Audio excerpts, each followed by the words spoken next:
അപ്പോൾ ഇന്നത്തെ നമ്മുടെ റെസിപ്പി ഓണം സ്പെഷ്യലായിട്ടുള്ള പുളിശ്ശേരിയാണ്. വെള്ളരിക്ക പുളിശ്ശേരി സദ്യയിൽ ഒഴിച്ചുകൂടാൻ പറ്റാത്ത ഒരു വിഭവമാണ് നമ്മുടെ പുളിശ്ശേരി. അപ്പോൾ നമുക്ക് നല്ല നാടൻ രീതിയിലുള്ള നമ്മുടെ സ്വന്തം പുളിശ്ശേരി എങ്ങനെ ഉണ്ടാക്കുന്നതെന്ന് നോക്കിയാലോ. അപ്പോൾ നമ്മുടെ പുളിശ്ശേരി ഉണ്ടാക്കാൻ വേണ്ടിയിട്ട് ഞാനിവിടെ എടുത്തേക്കുന്നത് ഒരു ചെറിയ വെള്ളരിക്കയുടെ പകുതി വെള്ളരിക്കയാണ്. അതിങ്ങനെ ചെറുതായിട്ട് ക്യൂബായിട്ട് കട്ട് ചെയ്തേക്കുവാണ്. ഇതിന് നമുക്കൊരു പാത്രത്തിലേക്ക് ഇട്ട് കൊടുക്കാം. ഞാനിപ്പോൾ ഇവിടെ ഒരു മൺചട്ടിയിലാണ് നമ്മുടെ പുളിശ്ശേരി ഉണ്ടാക്കുന്നത്.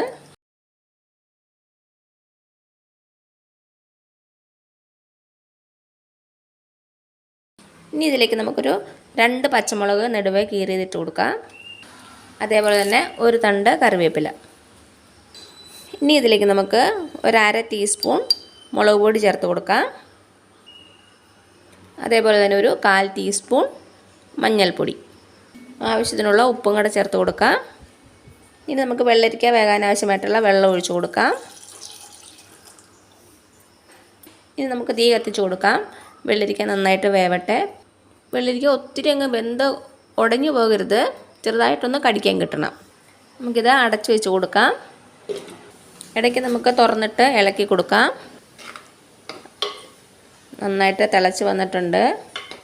ഒരു 10-15 മിനിറ്റ് ആകുമ്പോഴേക്കും നമ്മുടെ വെള്ളരിക്കയൊക്കെ നന്നായിട്ട് വെന്തിട്ടുണ്ടാകും.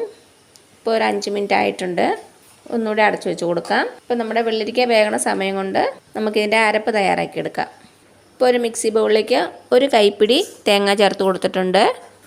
ഒരു കൈപ്പിടി എന്ന് പറയുമ്പോൾ കപ്പളവിനാണെങ്കിൽ 1/4 കപ്പും കുറച്ചുകൂടി മതി. 1/2 കപ്പ് തേങ്ങയുടെ ആവശ്യമില്ല. 1/2 കപ്പിനെ കഴിഞ്ഞും കുറച്ചുകൂടി കുറച്ചെടുത്താൽ മതി കേട്ടോ. ഇനി ഇതിലേക്ക് നമുക്കൊരു 1/4 ടീസ്പൂൺ ജീരകം ചേർത്ത് കൊടുക്കാം. ജീരകം എന്ന് പറയുമ്പോൾ ക്യുമിൻസീഡ്സ്. ഇനി ഇതിലേക്ക് നമുക്ക് കുറച്ച് വെള്ളം ഒഴിച്ച് കൊടുത്ത് ഇത് നല്ല ഫൈനായിട്ട് അരച്ചെടുക്കാം. തരികളൊന്നും കാണാൻ പാടില്ല. നല്ല മഷി പോലെ അരച്ചെടുക്കുക. അപ്പോൾ ഞാനിത് അരച്ചെടുത്തിട്ട് വരാം. ഇതാ നമ്മുടെ തേങ്ങ നന്നായിട്ട് അരച്ചുകൊണ്ട് വന്നിട്ടുണ്ട്. ഇതിവിടെ ഇരിക്കട്ടെ. അപ്പോൾ നമ്മുടെ വെള്ളരിക്ക വെച്ചിട്ടൊരു 10 മിനിറ്റ് കഴിഞ്ഞിട്ടുണ്ട്. വെള്ളരിക്ക നന്നായിട്ട് വെന്തിട്ടുണ്ട്. അങ്ങ് ഉടഞ്ഞു പോയിട്ടുമില്ല. ഇത്രയും മതി. ഇനി ഇതിലേക്ക് നമ്മുടെ അരപ്പ് ചേർത്ത് കൊടുക്കാം.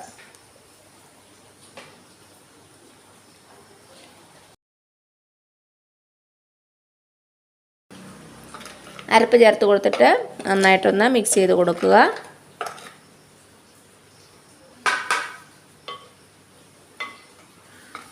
ഇപ്പോൾ തീ മീഡിയം ഫ്ലെയിമിൽ വെച്ചാൽ മതി. ഇനി ഒരു 2-3 മിനിറ്റ് ഇത് നന്നായിട്ടൊന്ന് തിളയ്ക്കട്ടെ. നമ്മുടെ തേങ്ങ ഒന്ന് വെന്ത് വരണമല്ലോ. അടച്ചു വെച്ച് കൊടുക്കണ്ട, തുറന്ന് വെച്ച് തന്നെ നമുക്ക് 2-3 മിനിറ്റ് ഇത് തിളപ്പിക്കാം. ഇപ്പോൾ ഒരു മിക്സി ബൗളിലേക്ക് ഞാനൊരു 1/2 ലിറ്റർ തൈര് ഒഴിച്ച് കൊടുക്കുവാണ്. നമുക്കിനി ഇതിലേക്ക് ഈ തൈരിന് ആവശ്യമായിട്ടുള്ള ഉപ്പും കൂടെ ചേർത്ത് കൊടുക്കാം. നമ്മൾ ഓൾറെഡി കഷ്ണത്തിൽ ഉപ്പിട്ടിട്ടുണ്ട്. ഇതിനാവശ്യമായിട്ടുള്ള ഉപ്പ് ചേർത്ത് കൊടുക്കാം. ഇപ്പോൾ കുറച്ച് ചേർത്ത് കൊടുത്താൽ മതി. പിന്നെ നമുക്ക് ആവശ്യമുണ്ടെങ്കിൽ ചേർക്കാവുന്നതേ ഉള്ളൂ. ഇത് നമുക്ക് മിക്സിയിൽ ജസ്റ്റ് ഒന്ന് കറക്കിയെടുക്കാം. ഇതിൻ്റെ കട്ടകളൊക്കെ ഒന്ന് ഉടഞ്ഞു കിട്ടണമല്ലോ. അപ്പം ഞാനിതൊന്ന് കറക്കിയെടുത്തിട്ട് വരാം. ഇതാ നമ്മുടെ തൈര് നന്നായിട്ട് അടിച്ചെടുത്തുകൊണ്ട് വന്നിട്ടുണ്ട്. കട്ടകളൊക്കെ നന്നായിട്ട് ഉടഞ്ഞിട്ടുണ്ട്. ഇതൊരു പാത്രത്തിലേക്ക് ഒഴിച്ചു കൊടുക്കാം. മിക്സി ബൗളിലേക്ക് കുറച്ച് വെള്ളം ഒഴിച്ച് കൊടുക്കുവാണേ. ഒരു 3-4 ടേബിൾ സ്പൂൺ. എന്നിട്ട് ഇത് നമ്മുടെ തൈരിലേക്ക് ഒഴിച്ചു കൊടുക്കാം. അപ്പോൾ മിക്സി ബൗളിലുള്ള തൈരും കൂടെ നമുക്ക് വേസ്റ്റ് ആകാതെ കിട്ടും. ഇപ്പോൾ അതാ നോക്കിയേ, നമ്മുടെ അരപ്പൊക്കെ നന്നായിട്ട് വെന്തിട്ടുണ്ട്. വെള്ളമൊക്കെ അത്യാവശ്യം വറ്റിയിട്ടുണ്ട്. ഇത്രയും മതി. ഇനി ഇതിലേക്ക് നമുക്ക് നമ്മുടെ തൈര് ചേർത്ത് കൊടുക്കാം. ഇപ്പോൾ ഞാൻ തീ കുറച്ചാണ് വെച്ചേക്കണത്. നമ്മുടെ തൈര് ഇതിലേക്ക് ചേർത്ത് കൊടുക്കാം. നന്നായിട്ടൊന്ന് ഇളക്കി കൊടുക്കുക.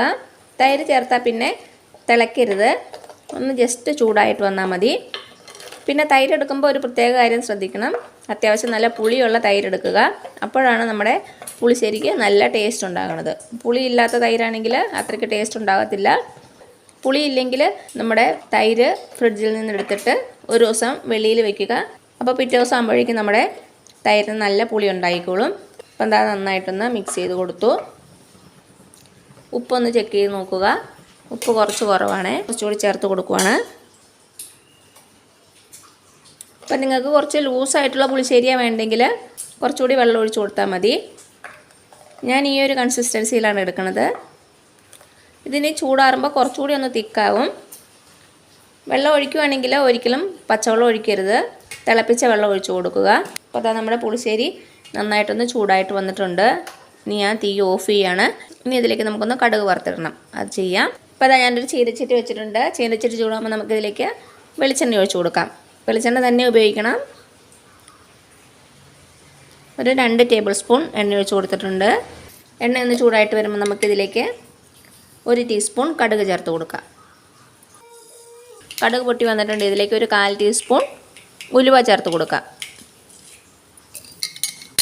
ഉലുവയും പൊട്ടി വന്നിട്ടുണ്ട്. ഇതിലേക്ക് ഒരു 2-3 വറ്റൽമുളകും കൂടെ ചേർത്ത് കൊടുക്കാം.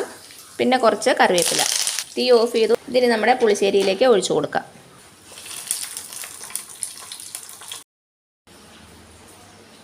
നന്നായിട്ടൊന്ന് മിക്സ് ചെയ്ത് കൊടുക്കുക.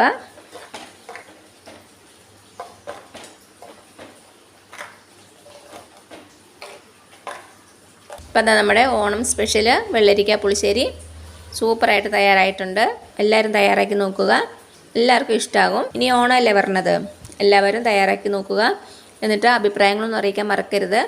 ഞാൻ ഇതിനു മുമ്പ് കുറച്ച് സദ്യ റെസിപ്പീസ് അപ്ലോഡ് ചെയ്തിട്ടുണ്ട്. അതിൻ്റെ ലിങ്കൊക്കെ ഞാൻ താഴെ കൊടുക്കാം, കാണാത്തവരൊന്ന് കണ്ടു നോക്കണേ. അപ്പോൾ ഈ വീഡിയോ ഇഷ്ടമായാൽ ലൈക്ക് ചെയ്യാൻ മറക്കരുത്. അതേപോലെ തന്നെ സബ്സ്ക്രൈബ് ചെയ്യാനും ഷെയർ ചെയ്യാനും. അപ്പോൾ ഇനി പുതിയ റെസിപ്പി ആയിട്ട് വരുന്നവരേക്കും thank you so much. By.